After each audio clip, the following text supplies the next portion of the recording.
Okay, hello everybody. This is Kirisha here. Hmm. I just slept for half a day and I feel a lot better. I have not gotten good sleep like that in a while. Now, where we last left off, Deku had just, I believe he had just shown off his quirk with Ochako, and him and Bakugo are actually now somewhat friends. Bakugo still sees it as Deku can't really be a hero, he could just be a good shop owner. But his quirk is very useful and weird. Now, let us start with. Yeah, they're still young. They're still. I remember I left off. They're still like where they started developing quirks. Okay. Baku and Deku are in school, and one day they're thinking. Deku has found something weird out. Their teacher essentially said that it's something you guys haven't learned yet, but essentially humans and plants they share DNA. So that is another thing that happens. In fact, every living species on Earth, they all share some DNA. We almost share it with every species on the planet, but there are some that we are not related to. Now, those are the ones that are very tricky, because we don't know a lot about. Now, she was telling a story, and that's how she ended up bringing it up because of Deku's quirk. And this is when Deku would say, if that's the case, so he would think that that's very weird, as he would look at a plant and he's thinking about it. He's looking at it and he's thinking and thinking and thinking, essentially trying to actually activate his quirk.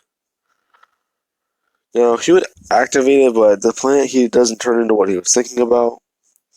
Instead of it turning into like a spider or a puppy or something, it actually turns into another plant, like a watermelon. So Deku's thinking that that wasn't very good, or that he still needs to practice some more. Now then, let us cut to a few years later. I'm doing a time jump now. Deku, he has been spending most of the years just working in his dad's shop, actually shopkeeping, spending time with Ochako and Bakugo, and actually training with them. Now, how do they train? Essentially, Deku, since he does study heroes, he's had this idea for Ochako. Essentially, have gloves that cover 2 or 3 of her fingers, and have a glove that doesn't. That way, she can actually hold on to things. Now, she would actually do this, and she's actually somewhat relieved that now she doesn't have to always think about that. I just realized both Shigaraki and Uraka are people who do that.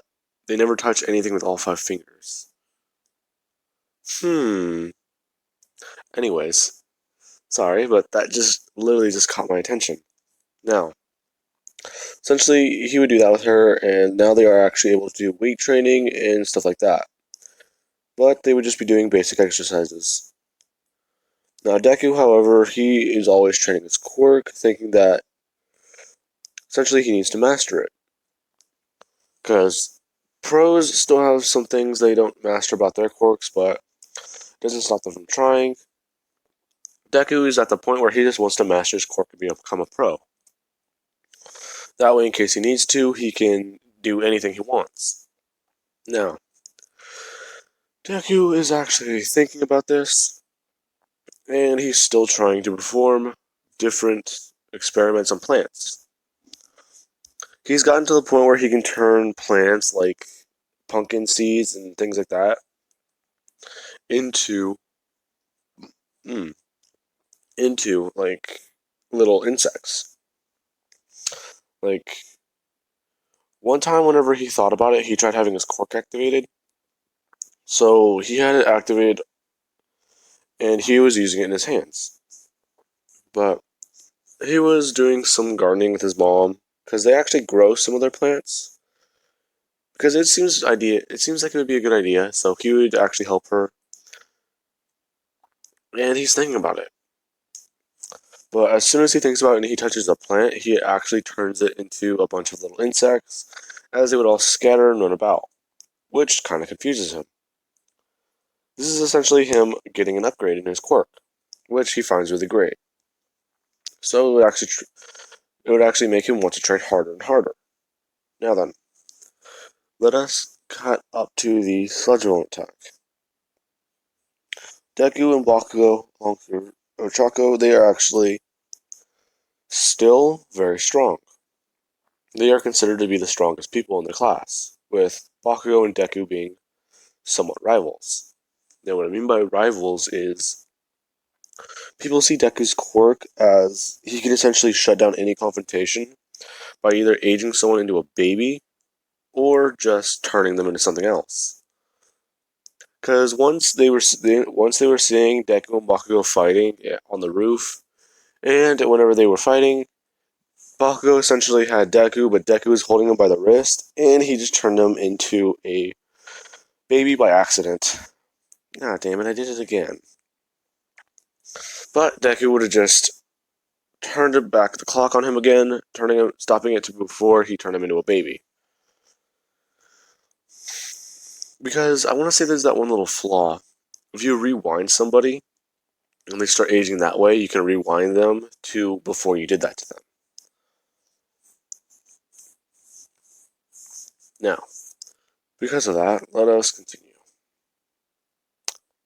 Deku and Bakugo, they would always be training. They do some forms of combat training with Bakugo, always talking about his quirk. And Deku is talking to Bakugo, saying that his quirk essentially needs. It should get a bit of an upgrade, but he is not really sure how his quirk would do that.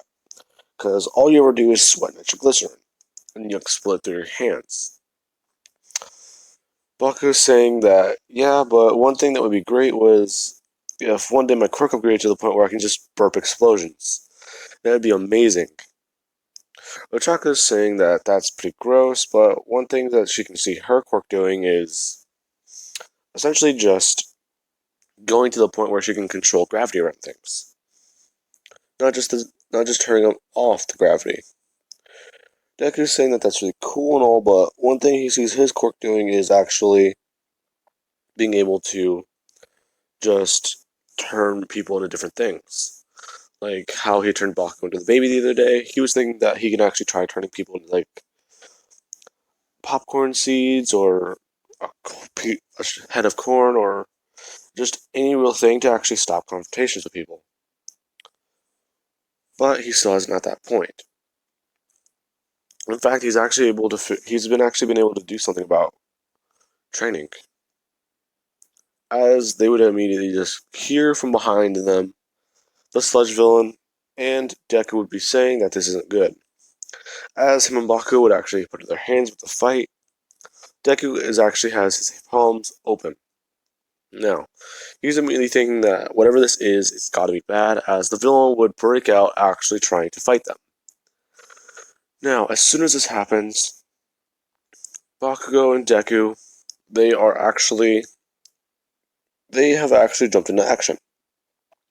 Bakugo's throwing explosions at Deku, and anytime the sludge villain jumps toward Deku to attack him, Deku just rewinds the sludge villain, essentially making it to where the force the sludge villain exerted his way is actually going the other direction. Because you still keep kinetic force, so you have to exert that somehow. Now, since the villain wasn't expecting that, he would have actually been somewhat moved backwards, which the villain would take as he thinks that he either needs to run or capture one of these kids. And he would immediately rush toward Ochako. Now, as soon as he did that, All Might would have actually arrived, and this is whenever Deku, he would see that Ochako is somewhat encased in the sludge villain, as he would immediately run over. He starts picking away the sludge,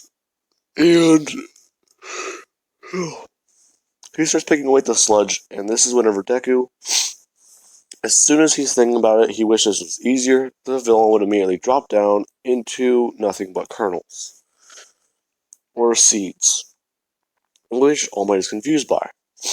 He's asking Ochako if she was okay, and All Might's asking what happened to him. Deku's saying that, oh, he's sorry, he just, what's the, I'm, All Might, the best way to explain it is, humans share DNA with a lot of different things on Earth. Basically, I'm able to rewind things, like, I can turn people younger or turn them into babies, but one thing I can also do with it is, what's the best way to put it? We share DNA with things on the planet, and I'm able to actually access those points of DNA, actually pulling them forward.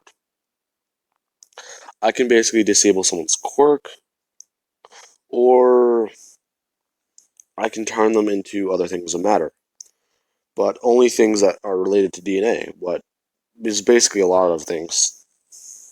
I can turn them into plants, like the seeds, I can turn them into bugs, mammals, sea animals, it doesn't really matter.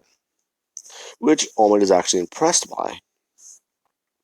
Now, he's thinking that Mirio would actually have been a good candidate, but this kid, he's even stronger because of his quirk's potential. Now, All Might is actually really interested, and he's actually thinking, wait, he said he can turn back the clock on people. He's asking Deku what his quirk can do for injuries. Deku's saying, oh yeah, no, one day a man got hurt outside of our shop, and I actually had to help him. I was actually able to rewind his arm to before he hurt it.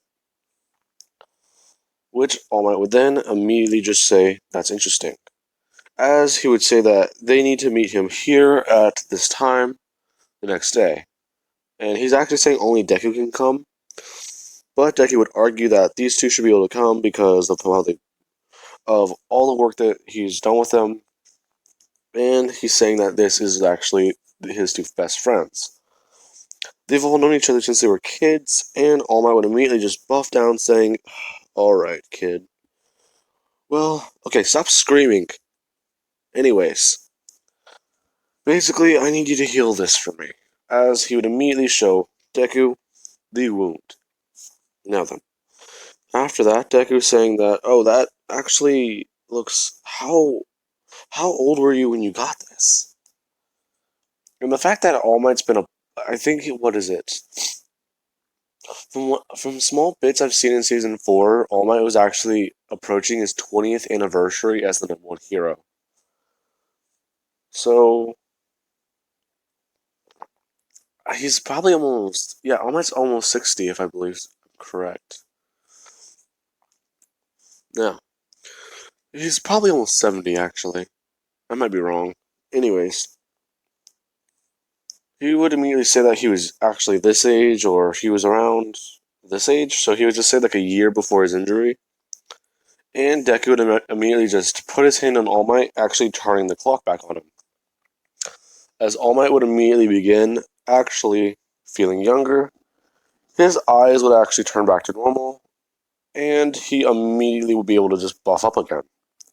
But as soon as he buffs up, he doesn't buff down. He actually thanks the boy, saying that essentially his quirk, he was at 70%, but now he's actually feeling like he's back in his prime. Deku would say, oh, you want to feel back in your prime? As he would immediately just put his hand on All Might again, rewriting him back to some point in his prime. And I want to say One For All actually might. I want to say that Deku didn't turn back the time on One For All's power because it stockpiles energy. Even then, the energy it stockpiled from the years, I want to say that it would still be like that. Well, he actually lost a lot of its power, so I want to say it would still be around canon. If not a little bit, if not, it'd be stronger than canon because of the power gap that he lost or couldn't access.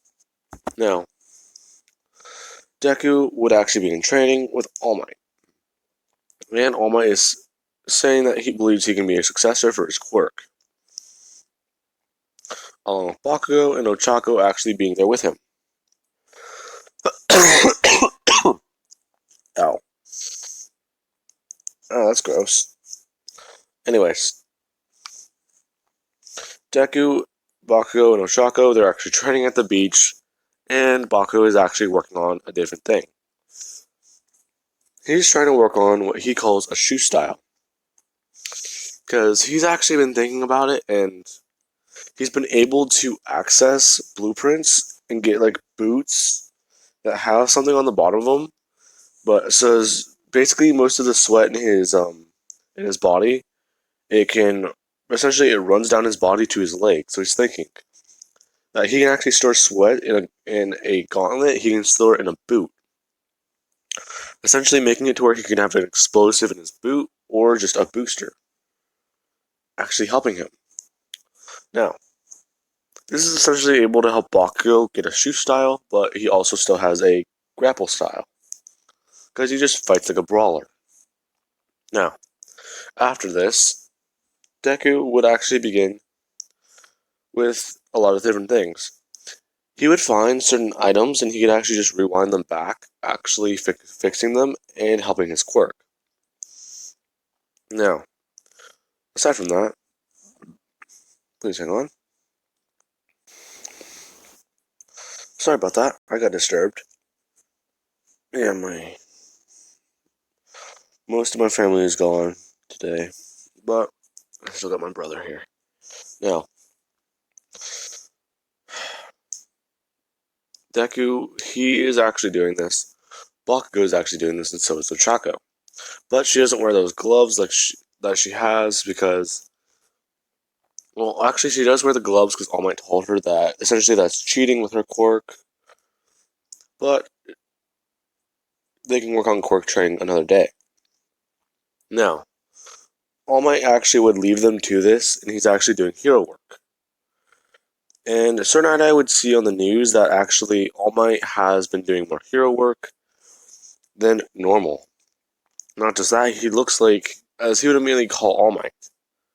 Now, as soon as All Might would get a call, he would actually pick it up, and Sir Night Eye is asking what happened and what's going on. Those wrinkles on your face are from whenever you were young. What has happened to you? As All Might would say, Night Eye, don't worry. I met someone who actually helped me out. I'm gonna give this kid my quirk. So Night Eye would say, your quirk? What are you talking about? As he would calm him down, saying that this kid has the ability to turn back time and rewind objects. He actually rewinded me back to my prime. So now I have actually got my power back. So if I give him this power, he might actually be able to face off against All For One and beat him. The one thing me and the previous successors have not been able to do. Now, in saying that, Sir Nane would actually understand, saying that, well, if All Might believes that this is true, then he supports it, but what about Mirio Toga? All Might would then say that, well, after thinking more on it, that kid has spent years mastering his quirk. One for all boost quirk, remember? If I had a slime quirk and I got one for all, if I can only turn parts of my body into slime, I might be able to turn my entire body into slime permanently. That boy would have to remaster his entire quirk all over again. He would always be a great hero, but I believe that this boy might be better. Now, Deku would immediately just say, after All Might would find him, let us get back to the beach, I mean. I don't know what I was saying there.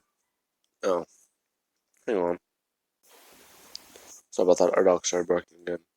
Now, Deku would actually meet up with All Might, and Deku has actually been going to a bit more gyms. Because he was already stronger, he was at least muscular to Deku before the entrance exam.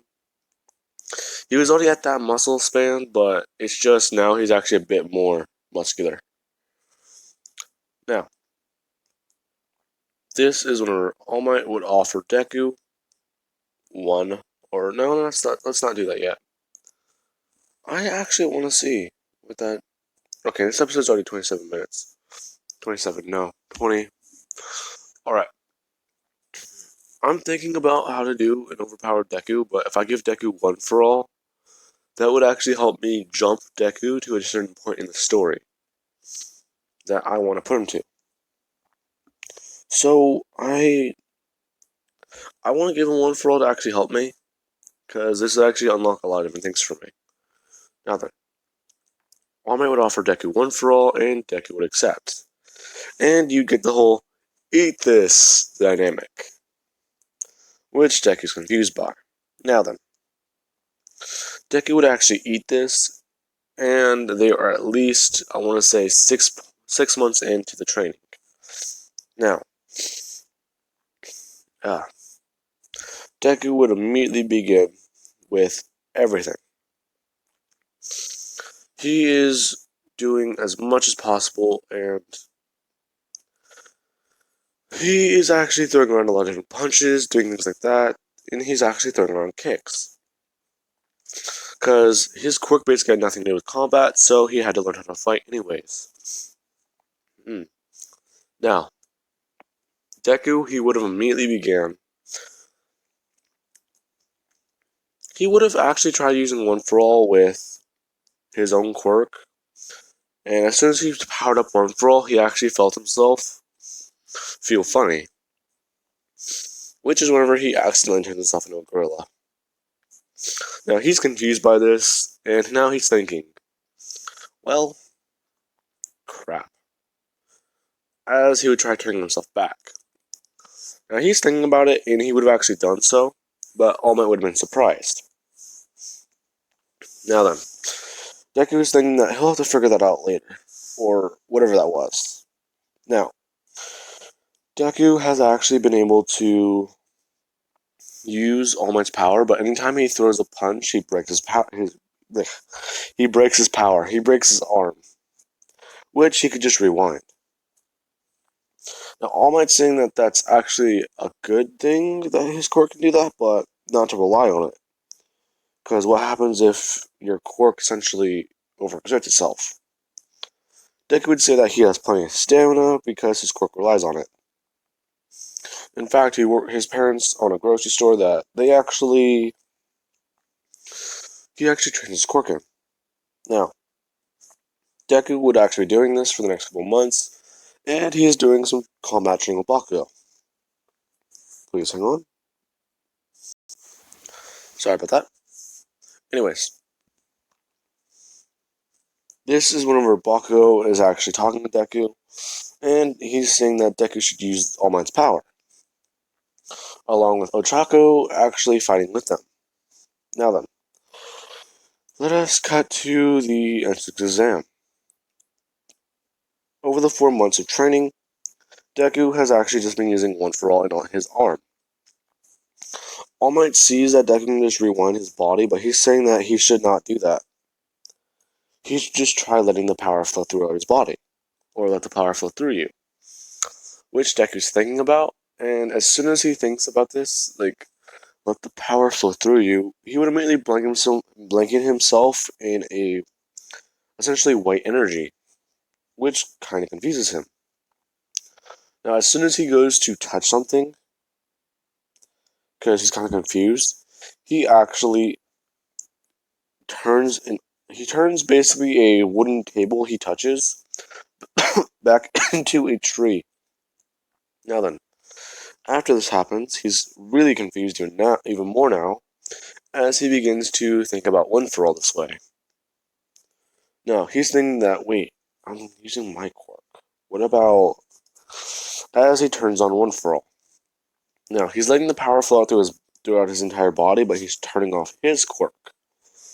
And his horn would actually grow a bit bigger.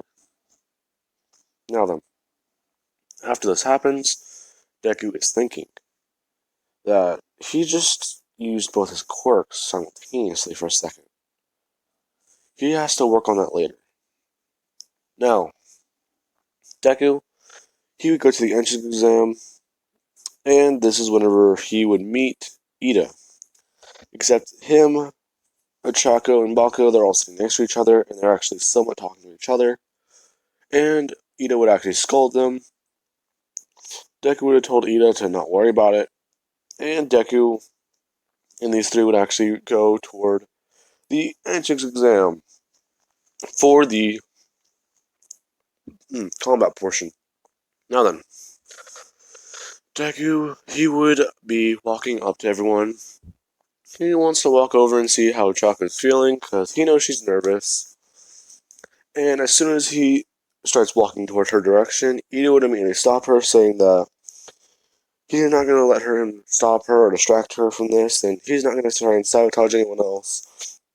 As Bakugo would put his hand on Ida's shoulder, saying that all three of us are friends, man. We're trying to give her some encouraging words. She's very nervous, so just think about this. You don't know any of us. We know each other, so just don't worry about it. As Bakugo would immediately just walk off with Deku. They would go over to her, and Ida would watch as she's essentially very nervous, and they were actually not lying. As these two would give her some encouraging words, and Ida would see that she looks determined now. As they would begin the entrance exam properly. Deku is actually at 15% of full cowling, and he is, no, let's say 10% of full cowling, just to keep it even. So he's at least stronger than Kane and Deku at this point. Let us crank that up. Deku is actually just running around, doing this very fast, and Ida's watching as Deku is somewhat. He thinks that Deku has an enhancement speed or a speed quirk, so he doesn't think about this, but Deku is just running around destroying robots, and anytime he touches them, he sometimes rewinds them. Now, after that happens, Deku's thinking about this. He's trying to figure out what he should do next, as he is actually trying to compete with Bakugo, which is whenever he would actually crank himself up to the uncomfortable mode, which is 20%. Now, at this point, Deku's actually being able to run around and do things faster, and he's somewhat around Ida's speed, which Ida finds surprising. Now then, Deku and Bakugo are actually having competitions, and Deku's actually he's either touching the robots, turning the copper wire in it back into sand. Now, if you guys don't understand what that means, certain wires, they're cheaper to make instead of using actual metals. You can essentially create copper wire by using sand, because sand is very, very, very cheap to use. And these robots are essentially destroyable robots, so I feel like they would just use those wires to help them essentially have to not recycle them very much. So Deku would just tap onto some robots, and he's actually punching through some. The ones he taps onto, he destroys the wiring systems in, completely just making them explode. Now, this would get to the point where the 0 pointer would arrive, and Deku would see that essentially him and Bakugo are looking at this, and these two are looking right next to each other as Deku would put his hands up, and he would actually charge up to 30%. Now, as soon as he does so, he actually somewhat bulks up a little bit, as Bakugo sees that Deku has actually somewhat increased a little bit in size. If not, his muscles just look more bulged out. Now, this is actually how everyone looks at 30% whenever they actually are pushing their body beyond what they need to for one for all. Essentially holding in the power, or trying to absorb the power into their body to use it. Now, Deku and Bakugo, they are actually running. Deku being able to blitz them in speed, as Bakugo is actually, he's firing his way towards them, and they would immediately see Uraka. And as soon as Deku sees Uraka, he's telling Bakugo that he needs to get Uraka, as he's picking up the rubble and he's actually able to move it. He would actually grab Uraka and actually run away with her. And as soon as he does so, he would find a place to set her down, saying that they'll be right back, or he'll be right back, as he would immediately go back in a battle, actually going toward the 0 pointer. The 0 pointer would throw down its fist, and as soon as it did so, Deku would immediately just stop it by blocking it, and he's actually grabbing it by the hand, actually helping push it back. Now, as soon as this happens, he looks toward Bakugo, saying, "Now," as Bakugo would immediately just run up to it. Well, he would blast himself up onto its arm, actually running up onto its arm. He immediately starts blasting out the arm, or the essentially rotator in its arm, to help try and slow it down or stop it from basically crushing Deku. Now, as Deku is doing this, he would actually just be able to push the arm down and start running up it. As Bakugo and him are running side by side, they would immediately just Deku would throw a smash and Bakugo would throw an explosion, blowing away the zero pointer. Now, that is where I'm going to be leaving this point off of, guys. I hope you enjoyed the video. Oh god, it's 30 minutes. I hope you enjoyed the video and have an amazing day. I will catch you guys later.